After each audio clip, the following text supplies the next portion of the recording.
Ustedes saben que el examen de orina es un producto de desecho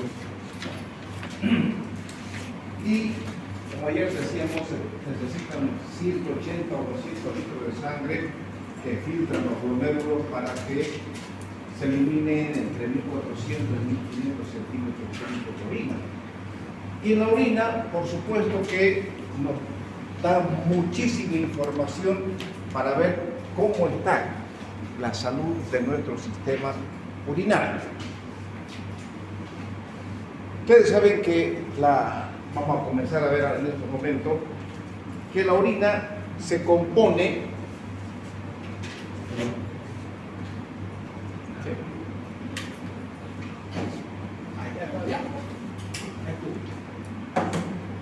es lo que les dije, ¿no es cierto? Que la orina es producto de desecho y bueno, ya hablamos de eso.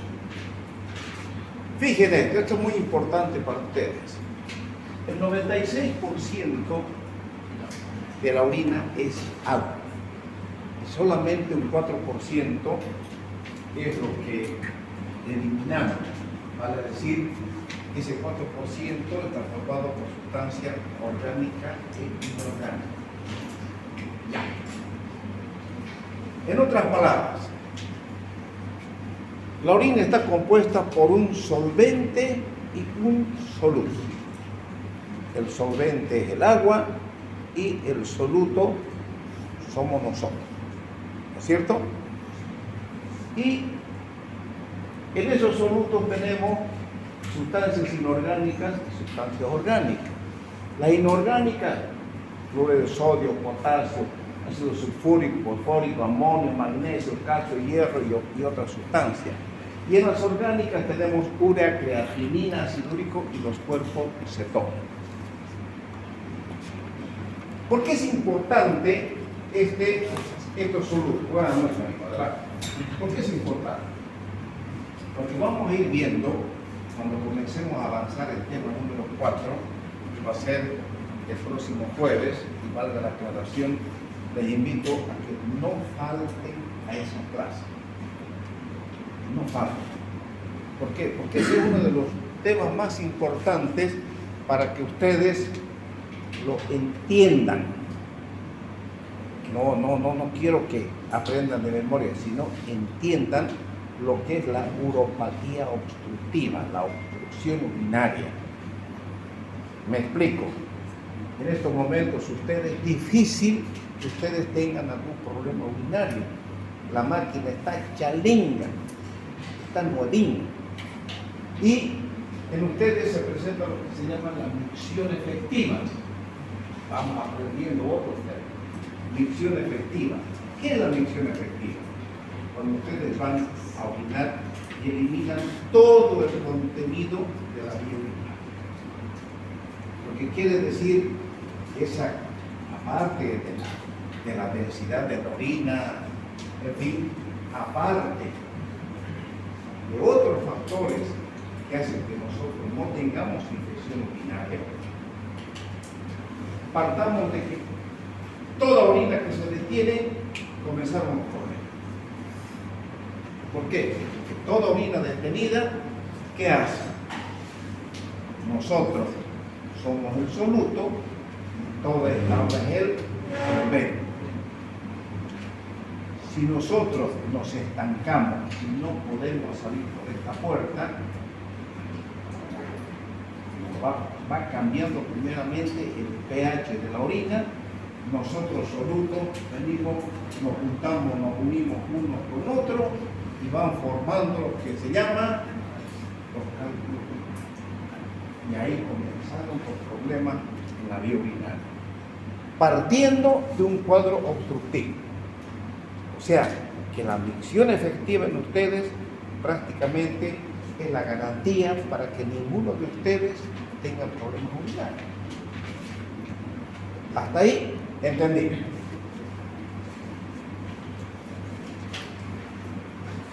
La orina nos proporciona mucha información sobre el estado de la función de nuestro riñón.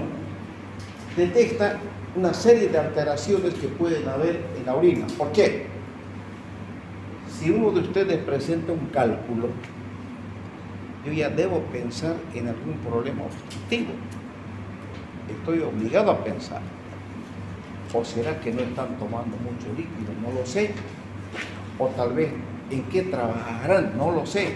Entonces, eso merece una charla personal con ustedes para ver qué falla están cometiendo ustedes para que a su edad tengan cálculos urinarios.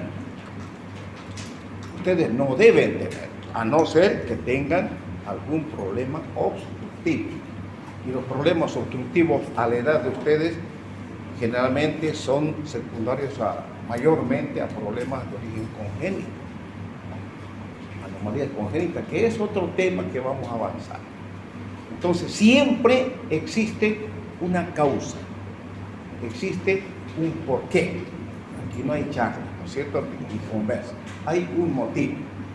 Por eso es que, para que se acuerden, siempre les voy a molestar y siempre les voy a recordar, cómprense el libro de fisiopatología.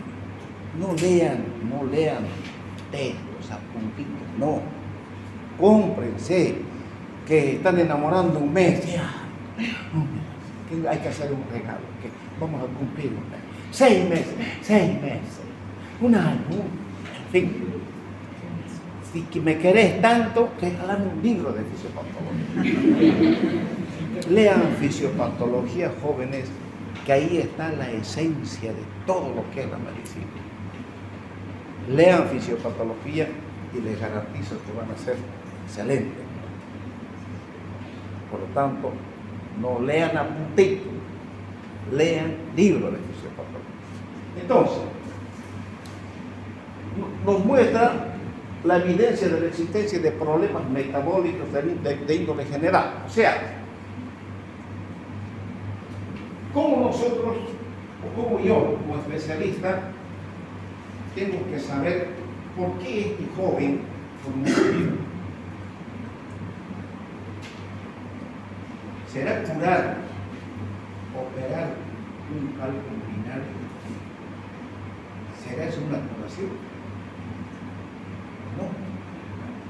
Hay que buscar la causa por la cual este joven no hace cálculo.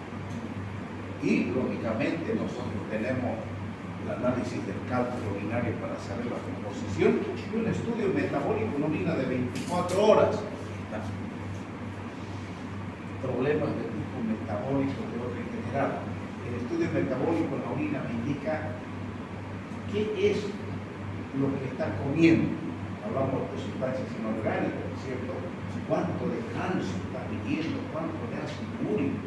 Yo relaciono el análisis del cálculo con el informe del estudio metabólico en la orina de 24 horas y le diría, vos estás comiendo mucha mayonesa, mucho queso, mucho huevo, en fin, tantas cosas. Entonces, eso me ayuda a encontrar el porqué de las alteraciones metabólicas que pueden estar teniendo ustedes, que sean el origen de la formación de algún cambio. ¿De acuerdo? Sí. Sigamos. ¿Qué tenemos que ver nosotros en un examen de orina? Una recomendación. Consíganse ustedes, jóvenes, en los laboratorios, alguien que tenga alguna tía, algún pariente, vienen los hojitas de laboratorio con los exámenes de orina, ¿no es cierto? Entonces, consíganse, y les dije, aquí conseguí uno, se hacen sacar fotocopia, y vean ustedes, se comiencen a leer, a habituarse la estructura de lo que es un examen de orina, cómo nos informa, porque eso es muy importante para ustedes, y va a ser una vergüenza que cuando lleguen a internado no tengan idea de lo que significa un examen de orina. Entonces, ¿qué tenemos que ver? Hay consideraciones generales, hay que ver el examen químico de la orina y el examen microscópico. ¿Y qué corresponde a las consideraciones generales? El aspecto, el color, el olor, la densidad y el pH de la orina. Y en el examen químico hay que ver la cantidad de proteínas, glucosa, cetonas, bilirrubina, urobilinógeno y los famosos nitritos. Y en el examen microscópico, ¿qué tenemos que ver? Los cilindros, los cristales, los eritrocitos y los leucocitos. Entonces, Todo esto vamos a ir analizando más o menos nosotros y ver en qué casos se altera patológicamente y qué es lo normal. Y eso es lo que ustedes tienen que aprender. Este tema es un poquito pesado, pero tienen que aprenderlo.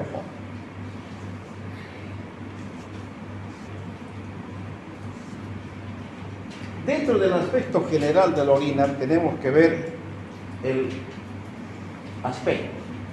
Una orina normal en ustedes tiene un color claro y limpio, pero se puede enturbiar cuando hay precipitación de cristales. ¿Me explico? El día de cumpleaños de este joven, invita a churrasco a su casa y de plano, cerveza, trago, churrasco, y meta todo lo que ustedes quieran y hasta su bolsa. ¿Qué hace el alcohol? Te emborracha, ya, te chupa. Ya, ¿pero qué hace? Deshidrata, ¿por qué? Bota el agua, ¿me acuerdo? Bota el agua. ¿Por qué?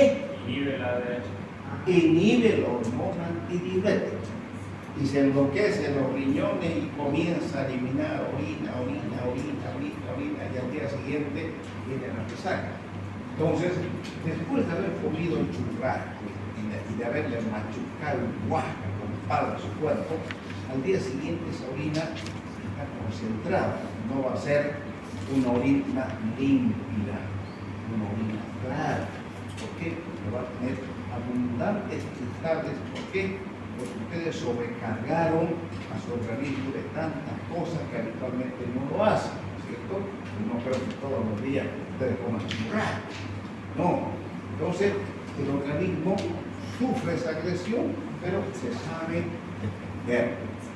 Síntomas, ¿cierto? Por hacer nos necesita que tenemos que echarle líquido a llenar el tanque para comenzar a orinar y pase la sangre, ¿cierto? Entonces, ahí ya más o menos la orina va tomando el aspecto que debe tomar. Pero en esas variaciones y en algunas patologías cambia el aspecto. Se presenta turbia cuando hay presencia de proteínas, leucocitos, bacterias, presencia de lípidos. O sea, estamos hablando ya de una infección urinaria. Una orina infectada no va a ser este aspecto. ¿De acuerdo? El color es un amarillo ámbar. Urocromo, la microfurantoide, es un antiséptico urinario. Se presenta un amarillo naranja cuando hay pigmentos biliares. Normalmente existe, ¿cómo se llama el pigmento biliar de la orina? Urobilinol. Y de la materia que tal, la extrahemobilina. ¿Verdad? Ya. ¿Y cuándo se presenta rojiza? Cuando hay porfirinas y las mioglobinas. Ya tenemos nosotros ahí un glóbulo rojo que está mezclándose con la orina para cambiar el color. El color T, hay el urobilinógeno y las sales de hierro. Ustedes van a ver aquellos pacientes anémicos que consumen hierro o los pacientes con insuficiencia presentan este color de la orina. Color caoba, cuando hay pigmentos biliares, cuando hay la coluria. ¿Qué es la coluria?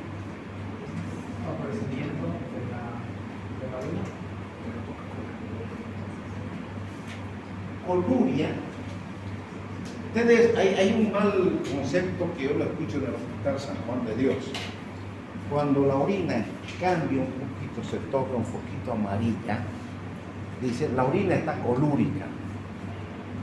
No es así. La coluria es presencia de abundante cantidad de bilis en la orina. ¿Se acuerdan ustedes cuando hay ya han llevado a cirugía general, ¿no es cierto? Ya, hay un cálculo biliar. Llega el cálculo de la vesícula, obstruye el bacinete y no pasa la bilis.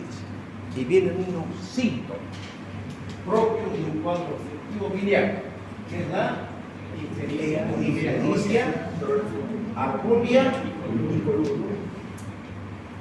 Quiere decir que la colia, la materia fecal no tiene color, porque no hay estercobilina. Y la orina está teñida de bilis, ¿cierto? ¿Por qué?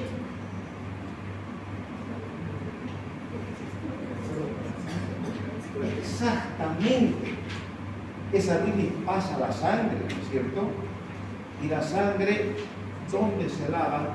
En el riñón, el eritrocito se carga de cuchuquera, se carga de bilis y tiene que ir a la neurona donde se lava el eritrocito, deja esa bilis, pero tanta bilis que se junta en el riñón, o que produce el riñón, que sale mezclado con orina y se da con este forma. O sea, una coluria. Entonces, cuando digan coluria, tengan la certeza, la seguridad de ustedes de que están hablando de un cuadro obstructivo biliar.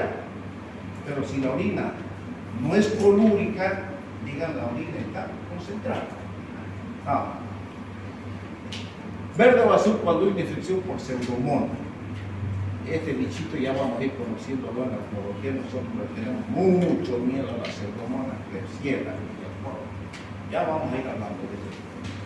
Y negra cuando se presenta la alcaptonuria. La alcaptonuria es un cuadro de origen congénito. Gracias, nunca he visto un paciente con alcaptonuria donde la orina viene de un color café oscuro por un problema de origen congénito. El olor. Ya saben que el olor es un género, el color amoniacal cuando hay una infección urinaria, ¿no es cierto? Principalmente bacterias ureasa positivas. ¿Qué es la ureasa? Vamos a ver.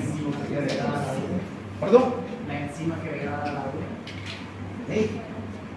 Entonces, cuando nosotros veamos los cálculos coraliformes, hablamos de piezas coraliformes, ahí vamos a ver nosotros cómo es importante para nosotros la degradación de la orina y cómo la ureasa hace que ese cálculo prolifere tan rápidamente en cuanto a los cálculos coraliformes.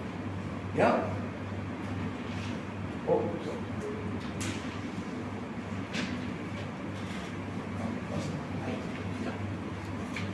El alcohol, cuando hay olor a alcohol, cuando hay una intoxicación por etanol. Y dulce, ustedes saben ya de los diabetes, ¿cierto? Olor fecaloide con una fístula vesicointestinal.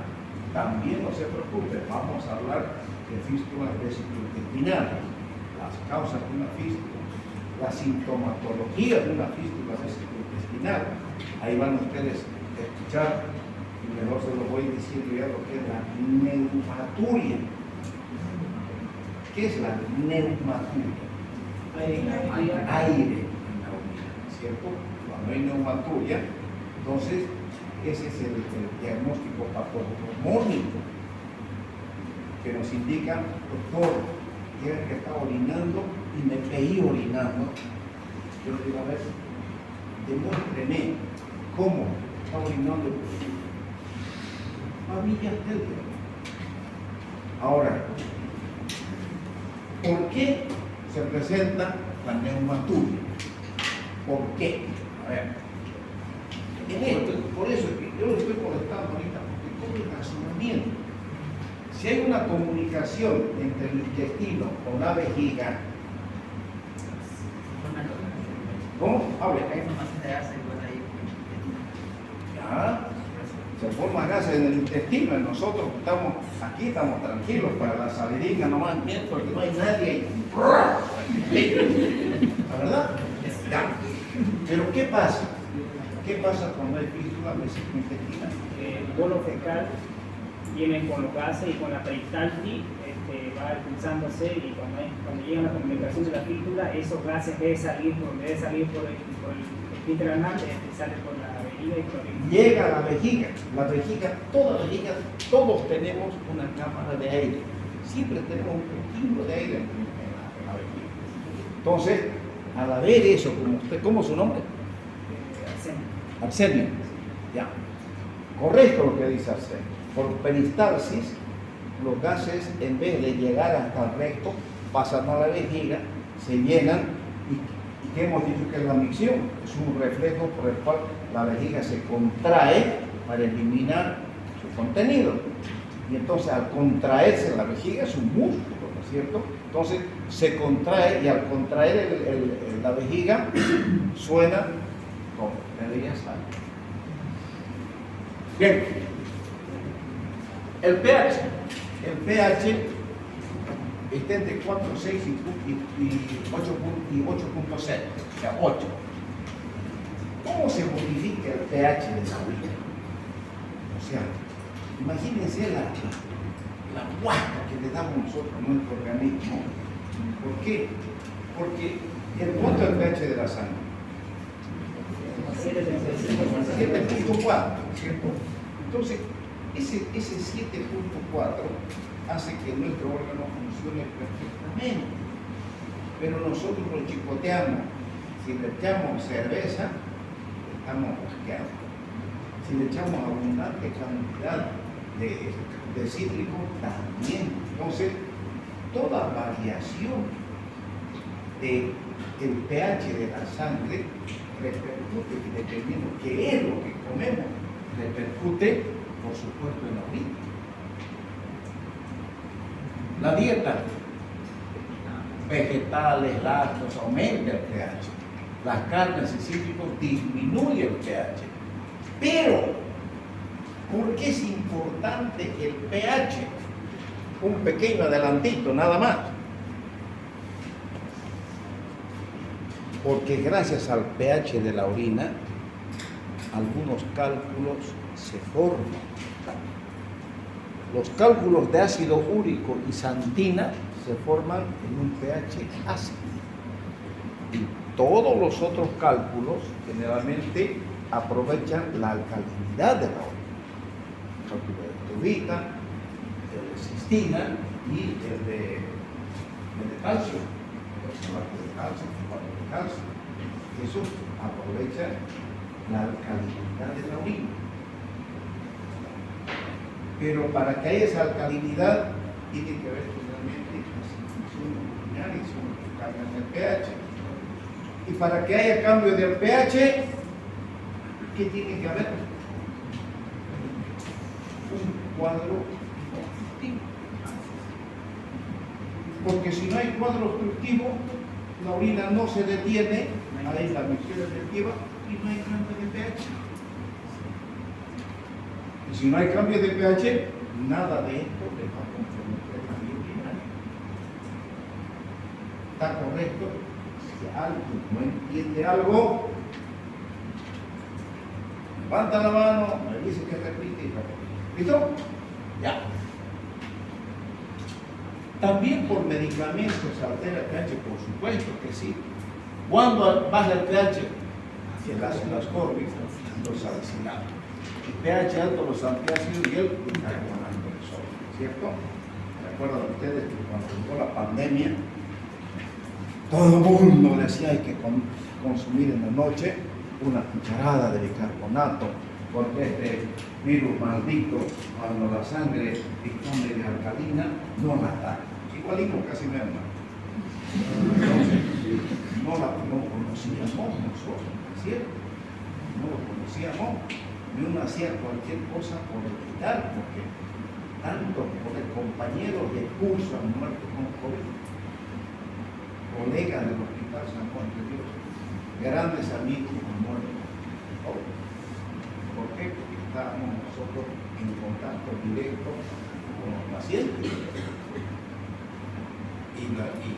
Y al ver que morían, imagínense, una vez yo operé una mujer, yo operé a este señor y este señor estaba al lado del paciente. Bueno, pues operé una mujer. Y su vecina, que era una señora media hablanchina, conversábamos, veíamos, y claro, le habían hecho la prueba de COVID, que dio negativa al ingreso, pero estaba contaminada, y no puedo decir si fue hecho mal la prueba, no puedo decir, pero Mi paciente estaba con una bronquionefrosis, lo tenía que operar. Fui a buscar a mi paciente para operar y veo la caja vacía y la blanchina, no sé, otro tipo, había una interna. Operé. Cuando fui me entero bajando a la paciente para dar las indicaciones para la cama, murió anoche de COVID. Y a la vista del paciente. Y yo operé a mi paciente. Yo hablaba con la paciente. ¿Qué se imagina? ¿Cómo se pone uno? Cuando ve el examen con la nariguita.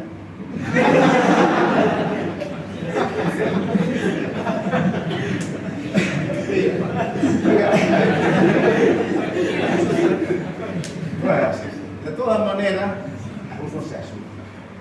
Uno normal, lógicamente, el temor. Bueno, y el pH alto, es decir, los antiácidos, bicarbonato de sodio, tiacidas y las infecciones del tracto urinario. Toda infección cambia el pH. O lo acidifica o lo alcaliniza. La densidad. Este es uno de los factores que ustedes deben tomar muy en cuenta para... Es un mecanismo de defensa de nuestra vida para que no haya infección. Es importante, ¿por qué? Porque ofrece información sobre el estado de hidratación y la capacidad de concentración de los riñones. ¿Cuándo baja? Cuando hay diabetes insípida, insuficiencia suprarrenal e insuficiencia renal crónica. En todas estas patologías que alteran la función del riñón, la densidad baja. Y sube la densidad en caso de deshidratación, diabetes mellitus y contraste cardiológico y el famoso sí. ¿Ya? El contraste cardiológico. ¿Por qué? Porque la mayoría tiene yodo. Aspectos químicos de la orina. Ya entramos a aspectos químicos. Proteínas. Normalmente debe ser negativo, pero se acepta hasta que haya inferior a 10 miligramos por decilitro. La microalbuminuria va de 30 a 300 miligramos por día y para medir esto existen las tiras reactivas objetivas, ¿no? Mire, una cruz, 2 cruces, 3 cruces y 4 cruces. La glucosa. ¿Cuánto debe estar la glicemia para que aparezca sangre en la orina?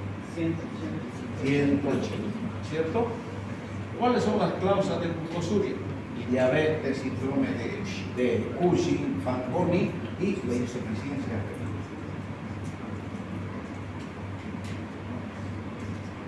Las cetonas, o sea, el ácido acetoacético y la acetona. Normalmente debe ser negativa, pero existe la cetonuria en la diabetes mellitus por una descompensación metabólica y la cetonuria de origen no diabético, cuando existe un ayuno prolongado, una hiperemesis gravídica y las enfermedades infecciosas como el síndrome de Fanconi. ¿Ustedes han visto alguna vez una hiperemesis gravídica? Da pena ver una mujer así. Vomite y vomite y vomite, no para de vomitar y eso le dura más o menos hasta al tercer mes, que recién se logra aplacar esa pobre mujer. Por eso cuando dicen embarazo, hacen una cruz, ¿no? El urobilinio normalmente debe ser negativo. Es un indicador temprano del daño del parénquima hepático. Es positivo cuando hay una enfermedad hepatocelular, la anemia hemolítica. ¿Por qué la anemia hemolítica? El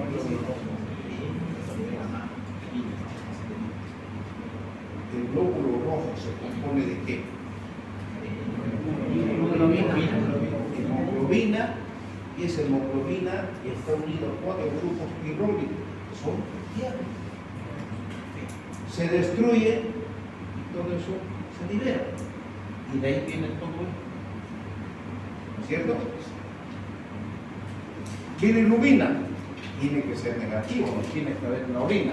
Cuando es positiva, o ya hemos hablado de esto, cuando hay una ictericia obstructiva, daño hepático, un cáncer hepático y una obstrucción de los conductos biliares, como la vía biliar o cualquier tumor que comprima la vía biliar o la infección, nos lleva a un cuadro de aumento de bilirrubina, ¿cierto?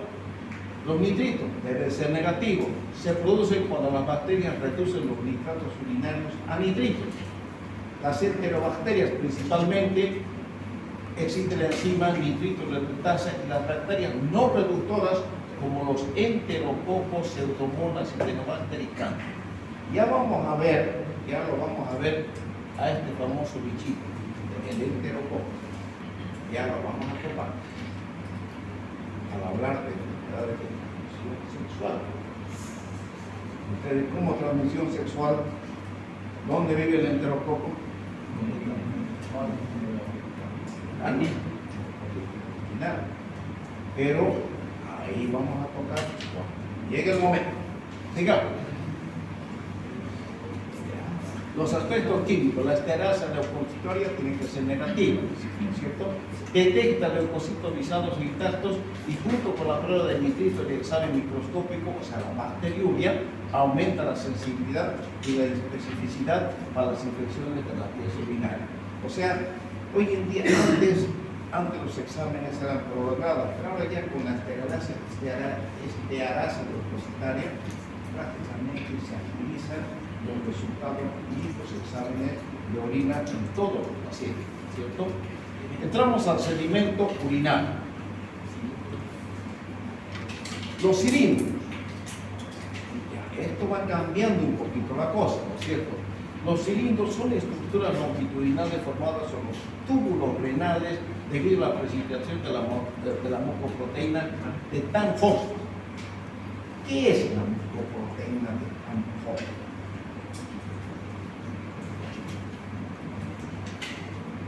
Nosotros, hay una cosita que quisiera que vean, jóvenes, cuando ustedes se vayan a su casa, solo por curiosidad, agarren su celular y muestren cómo está compuesto el glomero. A ver. Eso quería decir, no es el componente de la membrana basal que separa las células endoteliales de la cápsula de bomba. La mucoproteína o la mucoproteína de Tan-Horsfall es una mucosa natural, normal, que tenemos todos, ustedes más que yo, que prácticamente hace que las bacterias, como es un pegamento que tiene la orina, se pegan y las bacterias no progresan. Lo vamos a ver también cuando existan los cólicos renales. Pero sepan que la mucoproteína de Tan-Horsfall es una especie de mucosa, como un pegamento que es un mecanismo de defensa de nuestro organismo ante la agresión de bacterias. ¿De acuerdo? Ya. Los cristales son elementos que se forman debido a la precipitación de diferentes componentes urinarios como consecuencia de su aumento en la orina. Es decir, si yo le echo esta noche carne, chinchulina, chorizo, cuero chancho, lengua mansa, riñones, hígado y mi cerveza guau.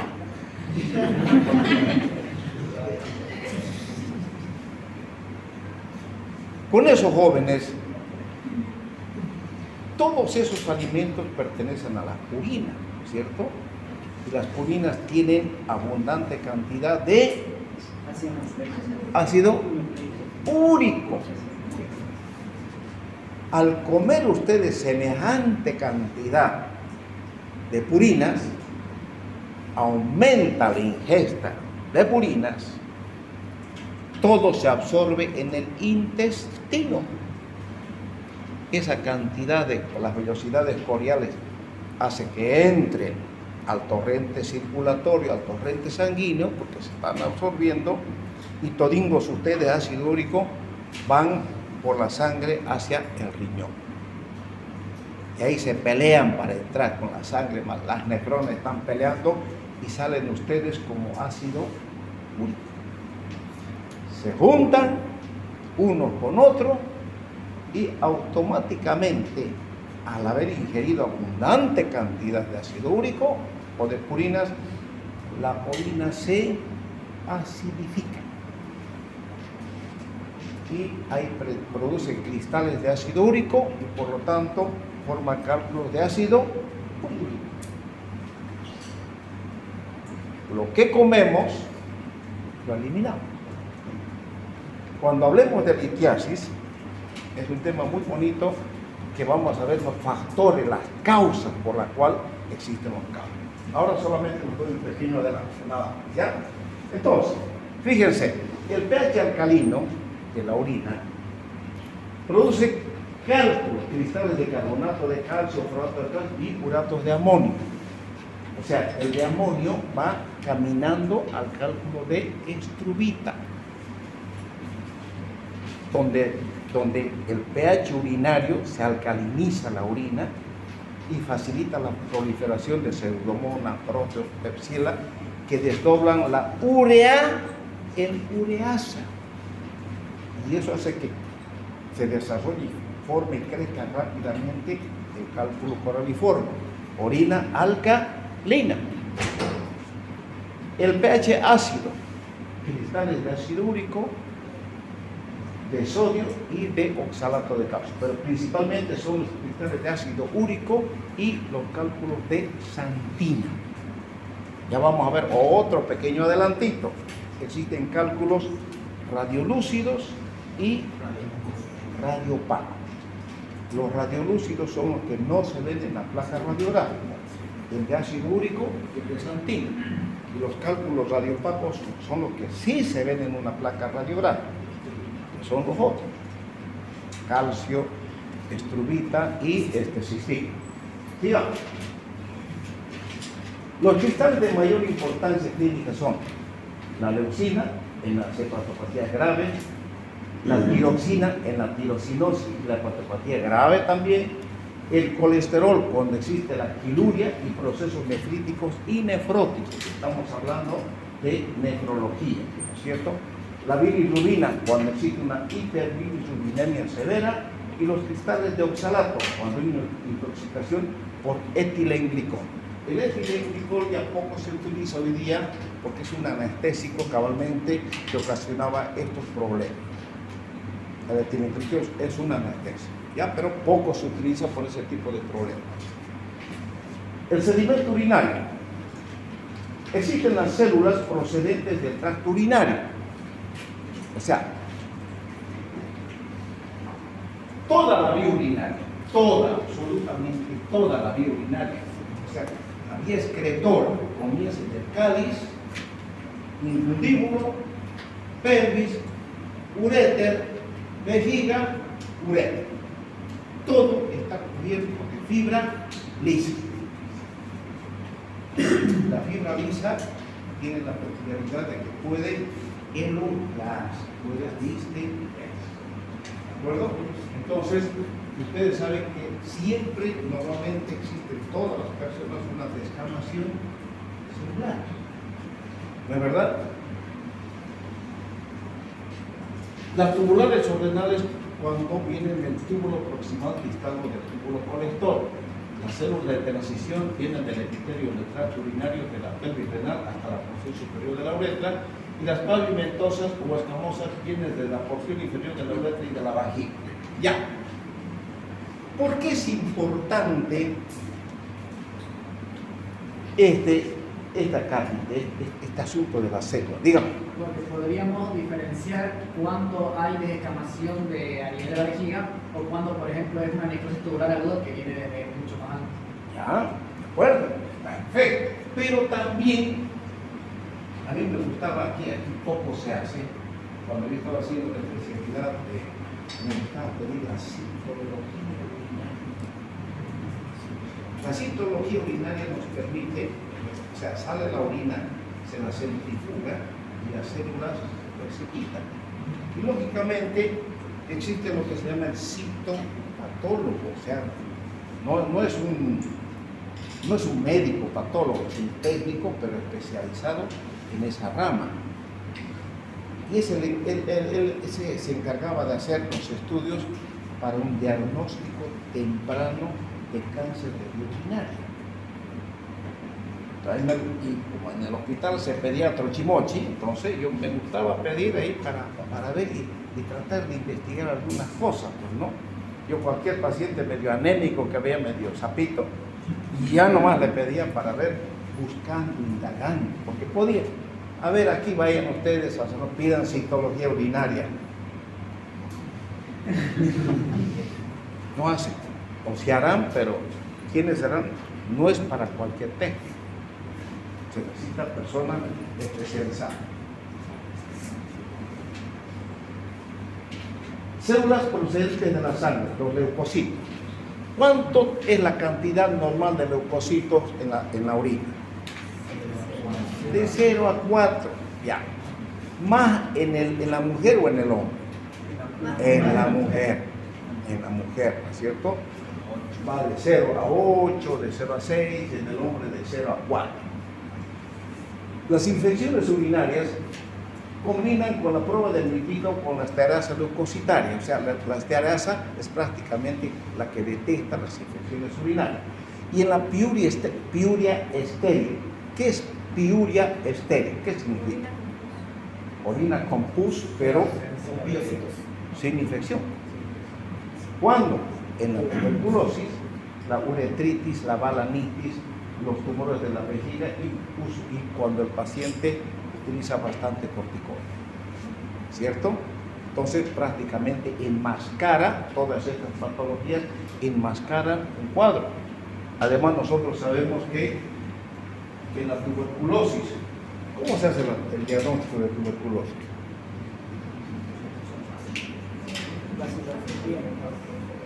Va a ser una vasculopía y una prueba de detección PCR, que es el GeneXpert.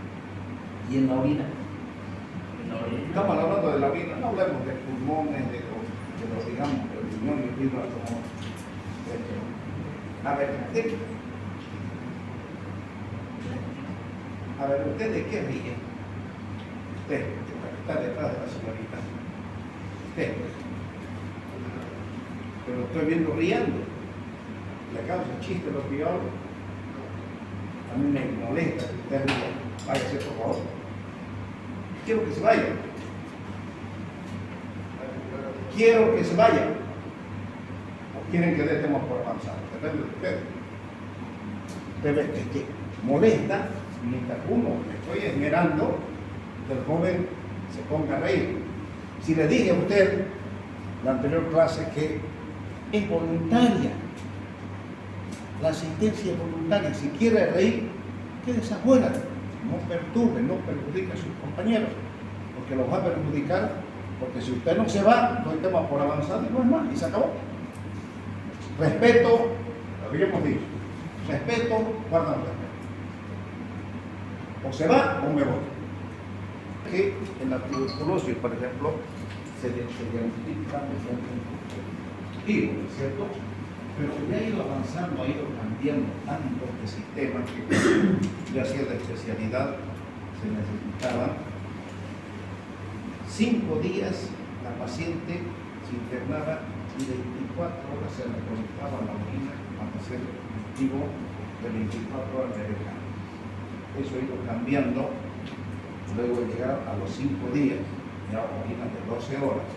Y hoy en día ya prácticamente se hace cultivo de 3 días en orina de 12 horas para la pesquisa de cada orina, ¿cierto?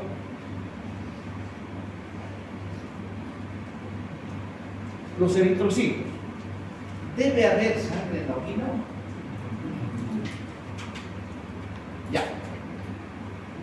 Ustedes saben que si hay sangre, existen 2 tipos de hematuria, entiéndanme.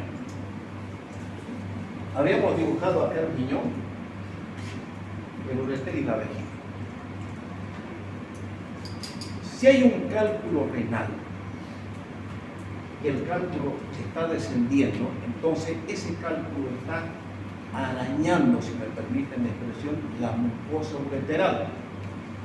Y vienen los eritrocitos, se produce una microhematuria.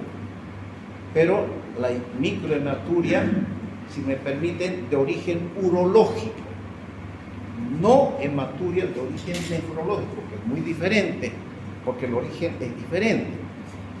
En la orina, en la microhematuria de origen urológico, el eritrocito mantiene su forma, acuérdense de fisiología, la forma numular, biconvexa o de boina vasca, ¿no es cierto? De lo que me acuerdo. Entonces, mantiene esa forma.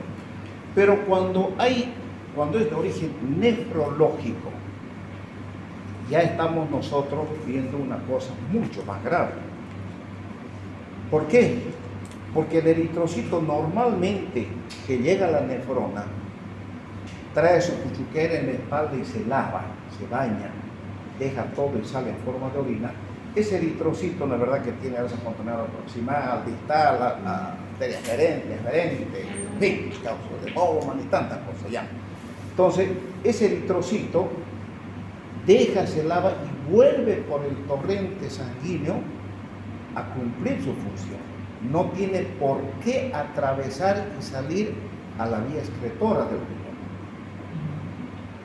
Si ese eritrocito, cuando hay alguna nefropatía ya, una enfermedad del parénquima renal, ese eritrocito atraviesa, hace malabarismos para cruzar a la vía excretora. Pero ¿cómo yo lo voy a detectar?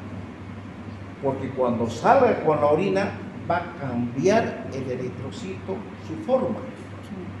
Entonces, para el diagnóstico, si ustedes ven un paciente, lógicamente, si tiene un cólico renal, va a venir gritando el eritrocito microhematuria. Pero si ven ustedes un paciente que está con microhematuria y lo ven medio sapito, medio amarito, medio delicadingo o medio enfermo, y hay sangre en la orina, ustedes piden dismorfismo o morfología de los eritrocitos en la orina. Y les va a venir un informe porcentualmente indicándoles que tanto porcentaje de los eritrocitos están alterados en su morfología. Entonces, si están alterados, es de origen nefrológico. Entonces, señores, a mí no me compete esta patología al nefrólogo, porque yo no lo voy a operar. ¿Me entienden la diferencia? Ya. Aquí está.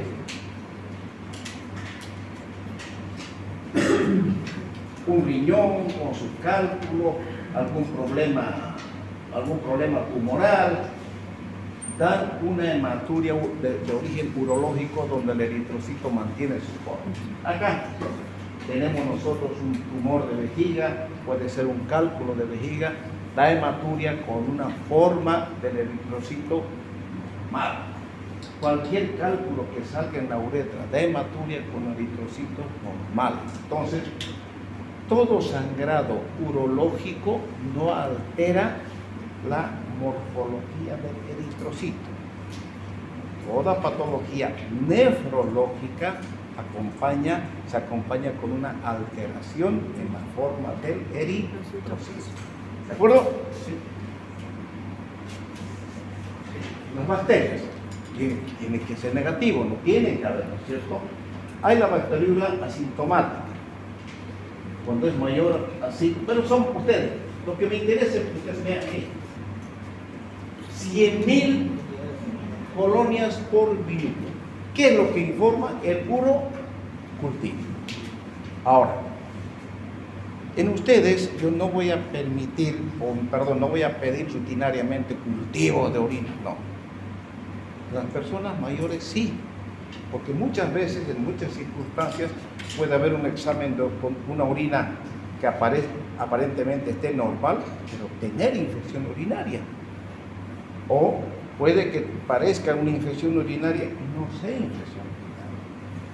Ya ustedes clínicamente tienen que diagnosticar y ver si un cuadro se cronifica. No van a pedir ustedes un examen de orina así, siempre acompañen con un urocultivo. Ahí ustedes tienen la garantía de que si es o no es un cuadro infeccioso. ¿De acuerdo? Más o menos eso resume todo ello. Existen las leucociturias bacterianas, por ejemplo la clamidia. ¿Qué es la clamidia? Transmisión sexual, ¿no es cierto? La clamidia, la tracomatis, la gonorrea, el microplasma, la tuberculosis, bueno.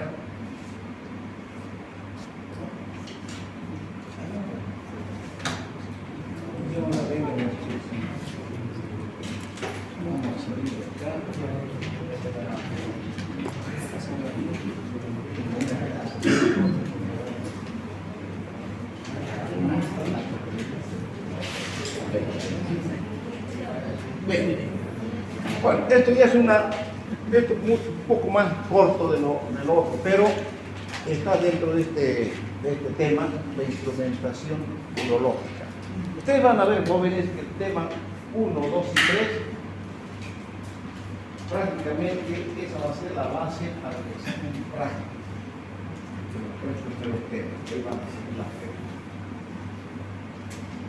Toque, los 3 primeros temas. Entonces,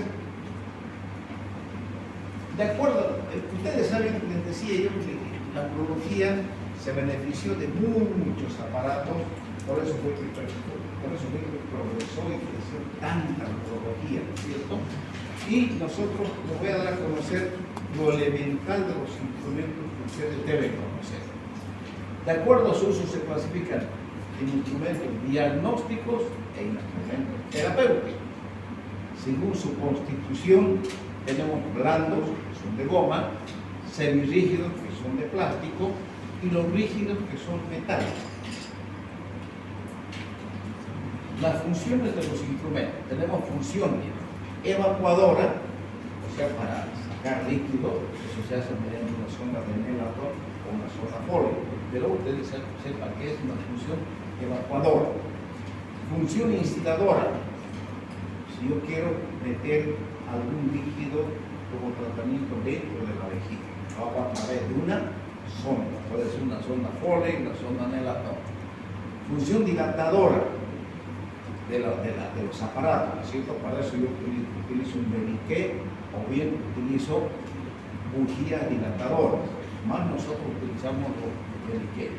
Función exploradora, si yo necesito introducir algún aparato con una fibra óptica para examinar y ver qué pasa con la uretra o qué pasa con la vejiga por dentro. Y la función operadora me valgo del cistoscopio para ya sea sacar un cálculo, ya sea para operar una cirugía prostática, donde el cistoscopio, tenemos la óptica del cistoscopio, pero está agregado el receptoscopio. O sea, ya le agregué un cuchillito al cistoscopio para sacar por pedazos la glándula prostática. ¿Cuál es la escala de los instrumentos? Me interesa que ustedes, la escala de Charrier, o sea, la francesa, que gradúa los instrumentos en 1/3 de milímetro, o sea, 1/3. Me explico. Cuando ustedes vayan a ver y compren la sonda Foley, la Foley viene por número. Hay la sonda Foley, digamos la 12. 12 divide en 3, 4 milímetros.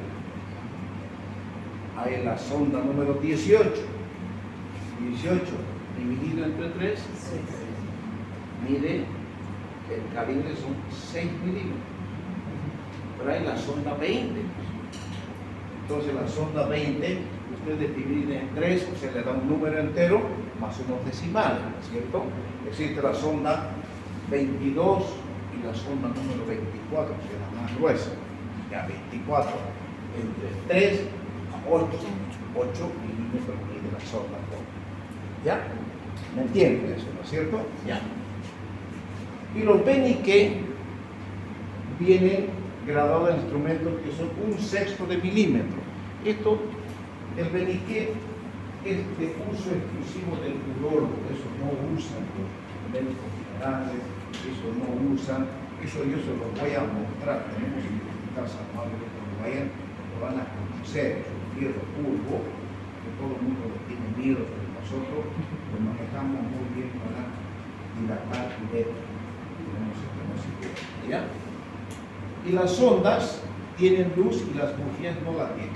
Toda sonda tiene su luz para evacuar la orina. En cambio las bujías no. ¿Qué cualidad tiene que tener la sustancia para la instrumentación? O sea, nosotros antes, cuando se hacía la especialidad, y aquí también usábamos la vaselina. No había más orden. Con vaselina ya le echábamos sondas y con vaselina teníamos que verificar el cistoscopio hasta que, bendito sea Dios, apareció la silocaína italea, que es prácticamente perfecta. ¿Por qué? Porque la silocaína es anestésico, es lubricante, es hidrosoluble y es estéril. Entonces, perfecto para manipular, para colocar sondas, para meter instrumentos, es la lidocaína. Ya la gasolina ya no. ¿Cómo se lavan los instrumentos? Se lavan con agua, se lo limpian, se lo jabonan y luego se lo secan mediante un autoclave y algunos aparatos mediante ebullición. Pero generalmente se utilizan soluciones. Nosotros utilizamos mucho las soluciones de ibitane, el oxianuro de mercurio, y lo que existe mucho en este medio, que ya está desapareciendo más bien, es el Cydex. El Cydex, nosotros con eso, para cualquier cistoscopía, metemos el cistoscopio el Cydex unos 15 minutos, lo lavamos con suelo fisiológico estéril, le echamos y metemos a la uretra y hasta la vejiga, sin ningún problema. Aquí está, miren, esta es una sonda semirrígida, o sea, son de plástico. Esta nosotros utilizamos para los pacientes que tienen próstata. Fíjense, todas tienen un orificio, ¿no es cierto? Quiere decir que cuando nosotros metemos esto, llegamos a la vejiga, automáticamente a la orina drena a través de este tubo. Todas son tubos. Estas son sondas de plástico, ¿entienden? Estas sondas que tienen un piquito son más o menos parecidas a estas, que nosotros nos facilitan mucho en los pacientes con patología prostática. Sondas de balón o Foley de 2 y 3 rangos. Vean, esta es la sonda Foley de 3 vías. Por acá, fíjense, esta es de 2 vías. Quiero que vean. Esta que viene recta, que viene directo de acá, es por donde sale la orina. Y esta que hace una curvita y tiene generalmente un distintivo, un color, ya sea o rojo o amarillo, o vienen de diferente, de acuerdo a la numeración de la sonda, tiene el color, ¿ya? Pero por acá se introduce el suero fisiológico con una jeringa de 10, meten y tenemos balón de 10. Se entra la vejiga, es un balón que se infla en la vejiga y evita que se salga la sonda. O sea, es de autorretención. Se infla el balón, por acá sale la orina y se deja la sonda en la uretra. Tenemos balones de 3 vías. Esta es una sonda siliconada, esta es lo más fino que existe, esta de acá. Estas son las sondas Rush y estas son buenas sondas. Estas sondas también chinas que no sirven para nada. Dependiendo el uso de la sonda, va a venir el tamaño del balón. Fíjense, cuando son de 2 vías, generalmente tenemos un valor de 10 o máximo 15 centímetros. Es un globito que no es muy grande. Pero cuando nosotros utilizamos esta sonda de 3 vías, donde se introduce la sonda, puede ser 30 o 40 centímetros cúbicos de suelo fisiológico entran en este globo. Por acá sale la orina y por acá se instila suero que entra, llega a la vejiga, lava la vejiga, se mezcla con la sangre que viene del lecho prostático o de algún tumor vesical, como ustedes quieran, y sale por acá. O sea, por esta parte se introduce, esto se convierte en un equipo de suelo fisiológico y se botea unos 70, 80 o 100, dependiendo del sangrado del paciente, ¿no es cierto? Entra el suelo fisiológico, lava la vejiga por dentro, se mezcla con los glóbulos rojos y sale al exterior. Y esto solamente es de autorretención. Entonces, las de 3 vías generalmente se utilizan cuando hay sangrado masivo en el paciente, haciendo tumor vesical o bien la cirugía de Down. La sonda de Phillips con su latiguillo conductor. ¿Qué son las sondas de Phillips? Fíjense. Esta es una sonda de Phillips que para nosotros es prácticamente lo que es el fusil para el soldado. En los casos, la patología más terrible, más fea para el urólogo del paciente es la uretra. La cetonosis uretra es terrible como los jóvenes, los pacientes sufren con la cetonosis uretra. Y nosotros tenemos que valernos de estos aparatos para evacuar la orina, porque la uretra siempre tiende a cerrarse. Entonces, fíjense, esta es una sonda compacta. Esta es la hembra y este es el macho. ¿Qué es la hembra? Porque tiene aquí un lugar donde se emperna, se atornilla. Esto como es delgadito y flexible, yo lubrico, meto silocaína en la uretra y como es delgadito este aparato, va y busca su camino hasta que me permite, llego al tope acá. Estoy en vejiga. Listo, ya conseguí mi objetivo, llegar a vejiga. Este aparato lo emperno acá, lubrico la uretra y meto todo esto a la vejiga. Este ya tiene un orificio acá, fíjense ahí. A través de esto se enrosca dentro de la vejiga, no hay ningún problema. Está empernado esto. Entonces, con esto, fíjense que es mucho más grueso y nada. Lo vuelvo a sacar, pero solo saco hasta que aparece esta paratícula. Desentornillo esta sonda, cambio esta por una mucho más gruesa, lubrico otra vez la uretra y otra vez hasta dentro de la vejiga. Y lo puedo dejar cuando llego a un número 20 o 22, lo dejo en la uretra por una media hora, 1 hora, 2 horas, lo dejo así echado ahí y luego por eso logro dilatar la uretra, retiro todo esto, váyase y venga en unos 15 días cuando usted vea que la orina se está desgastando. Cuando el paciente ve que se está desgastando, se viene rapidito porque ellos saben lo complicado que es tener un aparato. ¿Ya? El receptoscopio, fíjense, este es un cistoscopio que tiene la puntita aquí, sale como un alambre, como una U.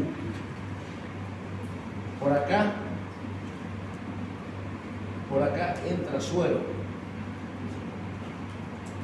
que me permite ver en la cirugía prostática o en la cirugía de un tumor de vejiga, como quieran, entra y está entrando un suero limpio y yo estoy resecando, me permite ver, ¿no es cierto?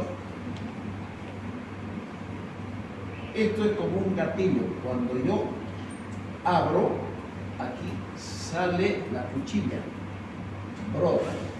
Y cuando yo meto, entonces aquí corta la próstata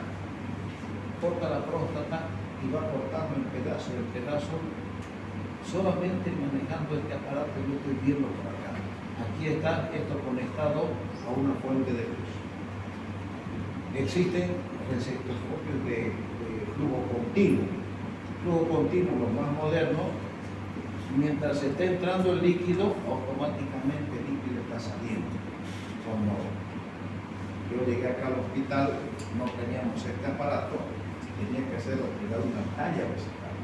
Así la talla vesical de un paciente, entonces introducía el recetoscopio y el líquido entraba por acá y salía por la talla vesical, salía normal de la vejiga, salía directamente, entonces entraba y salía, hacía todo lo que tenía que hacer, luego retiraba y ponía un examen. Ahora ya los aparatos son mucho más modernos, ¿no? Y el ureteroscopio rígido, ya con este aparato prácticamente nosotros llegamos hasta el riñón.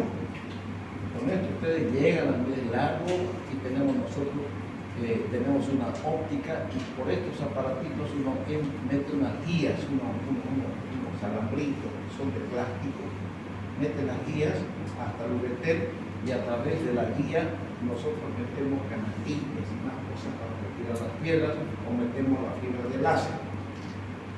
Esta es una, por aquí entra agua para decir suelo fisiológico, pero esto es prácticamente todo lo que es la patología ureteral. Hoy en día ya se creó el ureteroscopio flexible.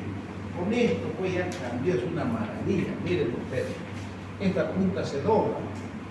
Con esto nosotros llegamos hasta el riñón, tranquilamente llegamos hasta el riñón, y como es flexible, este aparato puedo torcerlo para acá, o puedo torcerlo para acá, o para acá, o para acá. Entonces, si el cálculo está en el cáliz inferior, entonces por un lado, a través de esto, por acá, fíjense, por acá puedo meter una canastilla o por acá sale la fibra del láser. Entonces va y con el láser prácticamente la piedra la desgrana, la deshace, pero como vulgarmente decimos, queda H. ¿Saben lo que es H? Así, bolillos, y se acabó. Es una maravilla, prácticamente hoy en día nosotros tenemos este aparato, lo manejamos, pero hay un desperfecto, se fregó nuestro ureteroscopio flexible, estamos operando, hoy día operó un cálculo así de grande, en la permis urinaria, cirugía abierta, no hay más casos porque se fregó. El láser nosotros lo alquilamos, un aparato que cuesta mucha plata, y hay empresas que tienen su aparato de láser, uno alquila y habla con los familiares, le dicen que pague, hable con ellos, nosotros le damos el aparato y lo resolvemos. La cirugía no cobramos un solo centavo y la familia paga el uso del láser. Así más o menos funciona. Estos son los equipos, este es un equipo antiguo, ¿ya?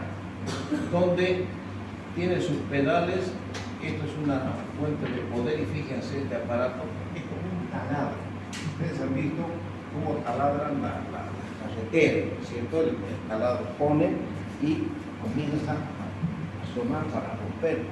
Y esto es prácticamente lo mismo, porque se pone en contacto con la piedra, uno pisa y viene a golpear y la golpea, la piedra pulveriza. Pero el problema de esto es que nos causa sangrado y el sangrado dificulta la visión.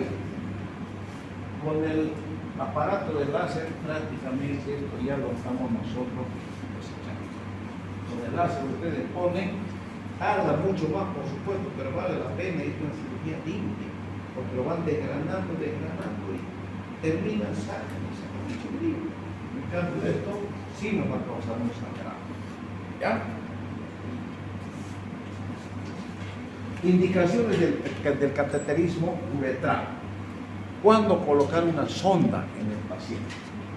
Cuando hay una retención aguda de orina, cuando se debe utilizar un cateterismo permanente en el paciente, o sea, tiene que estar constantemente, cuando hay hematurias intensas, se utiliza la sonda en preoperatorios, en intervenciones quirúrgicas largas, procesos médicos como la BCG. La BCG, ¿qué es la BCG? Vacuna de Calmet, el bacilo de Calmet y Gram, ¿no es cierto? Nosotros lo utilizamos para el tratamiento del cáncer de vejiga. Hacemos instilaciones de vejiga, el cáncer de vejiga con la BCG y lógicamente vienen ampollitas biofilizado que diluimos en unos 20 cc, vaciamos la vejiga y todo eso lo introducimos en la vejiga y hacemos maniobras con los pacientes para que cumpla su función la BCG. Es el único tratamiento. Ya vamos a, cuando hablemos de cáncer de vejiga con ustedes, ahí vamos a volver a tocar el uso del BCG y cómo se utiliza y en la dosis. ¿Listo? Se utiliza también en incontinencias de orina y en los traumas vesicales. Todo trauma vesical tiene que ir sí o sí acompañado de una sonda, por muy mínimo que sea. Si hay una ruptura pequeña de vejiga, le pone una sonda. ¿Qué hace la sonda? Hace que se enchuce, se vacíe la vejiga y al vaciarse la vejiga hace que la diuresis vaya a la vejiga y salga por la sonda. Entonces se llega a abolir totalmente el reflejo de la micción. ¿Por qué? Cuando hay el reflejo, cuando la vejiga se distiende. Entonces la sonda hace que no se distienda y permite que el orificio, el hueso, el trauma, lo que ustedes quieren, cicatrice en la pared vesical, se cierra. A los 7 días sacamos la sonda y no es más. Contraindicaciones del cateterismo uretral. Nunca colocar sonda cuando hay estrictez uretral. Ustedes no se metan, van a hacer joyas. Cuando hay uretritis aguda, si ustedes ven que el paciente está con secreción uretral, no le metan pues sonda. Van a ocasionar una bacteriemia y le van a hacer tanto daño al paciente que no se debe hacer. En una orgiepididimitis aguda, si tiene su testículo inflamado, secundariamente, casi con certeza, es porque hay algún problema urinario. Y no se debe colocar en cistitis aguda ni en infecciones urinarias severas. Nunca colocar una sonda. Primeramente proteger con buenos antibióticos y después sí pueden colocar una sonda. Las complicaciones. Puede haber una falsa vía, ocasionando la bronquitis. Es muy frecuente en pacientes que tienen mucho tiempo la sonda, se infecta y se pone el testículo así de grave. Por esa comunicación que hablábamos ayer, ¿no es cierto?, de la vía espermática, porque ustedes tienen que saber que en urología todo son tubos, todas son cañerías, todos son conductos. Entonces, la bacteria va por el conducto de la uretra, llega al testículo y por eso el testículo se inflama, se crece. Puede haber fístulas uretrales, pielonefritis, shock séptico, litiasis vesical, obstrucción de la sonda por coágulos y el facial. ¿Por qué se formará la litiasis vesical? Por una sonda. ¿Por qué? Porque es un cuerpo extraño, Jorge. Entonces, todo cuerpo extraño en la vía urinaria hace que forme cálculo. Yo he sacado 3 té de cobre de la vejiga de 3 señoritas, así los calcularon. La té de cobre mal puesta migró hasta la vejiga, se entró a vejiga la té de cobre y como el cuerpo extraño formó así los calcularon. Son los llamados centros de nucleación de la litiasis, ¿verdad? Dependiendo, si el cálculo está en la vejiga se llama cistolitotomía. Si está en el cálculo se llamará ureterolitotomía. Vamos a hablar después, jóvenes, no se fatiguen. ¿Qué cuidados se debe dar a una sonda permanente? Paciente que está con sonda. Hay que cambiar la sonda cada 15 días. Quimioterapia por vía oral, siempre se debe dar algún antibiótico. Se debe utilizar un calibre de una sonda adecuada, 16 o 18, no más. La bolsa colectora tiene que ser estéril con drenaje irreversible. Imagínense, antes no había las bolsas colectoras y en el Hospital San Juan de Dios utilizábamos frascos de vidrio. Daba la sonda, se conectaba y drenaba a un frasco de vidrio. Y para que rían y para que no estén cansados. Siempre tenemos costumbre nosotros de poner a la derecha del paciente. Decíamos, Señor, baje por la derecha, nunca por la izquierda, por la derecha. Ya, doctor, pero los viejitos, algunos son pues medio duros, ¿no? No, Señor, como no había bolsas, eran los frascos de vidrio, se bajó por el otro lado, agarró el frasco que era del vecino y comenzó a tironearle el otro que estaba la sonda. ¡Oiga! Y ocasionaba, porque una sonda que se tironea causa sangrado.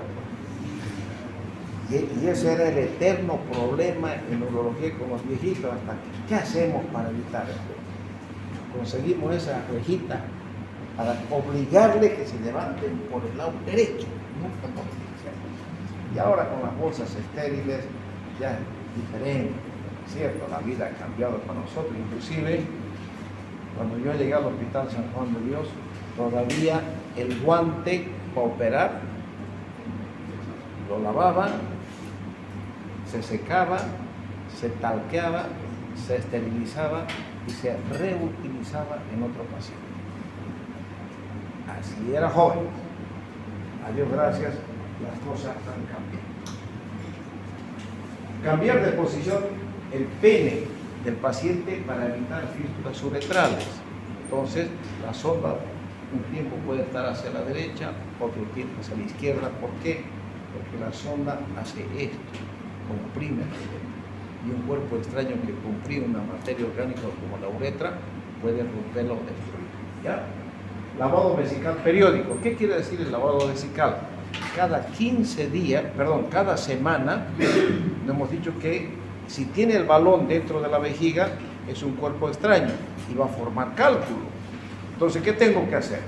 Agarro con medio litro de suero fisiológico, meto 1, 2, 3 jeringas de 20 centímetros, o sea, 100 centímetros de suero fisiológico, meto en la vejiga y espero que chorree. Se vacía la vejiga, otra vez 5 jeringas de 20 son 100, hago 5 veces el procedimiento, son 500 centímetros cúbicos, medio litro. Con eso se lava y se va. A la semana otra vez. Esa es una función de enfermería, por supuesto, ¿no? Pero se debe lavar la sonda vesical cada semana. Utilizar la sonda Foley 18 o 20. Generalmente la 18 y a las mujeres les va muy bien la 16, que es más delgada. Eso es todo, jóvenes. Pueden irse. Nos vemos el día de las prácticas. No sé todavía nada. Vamos a ver las listas.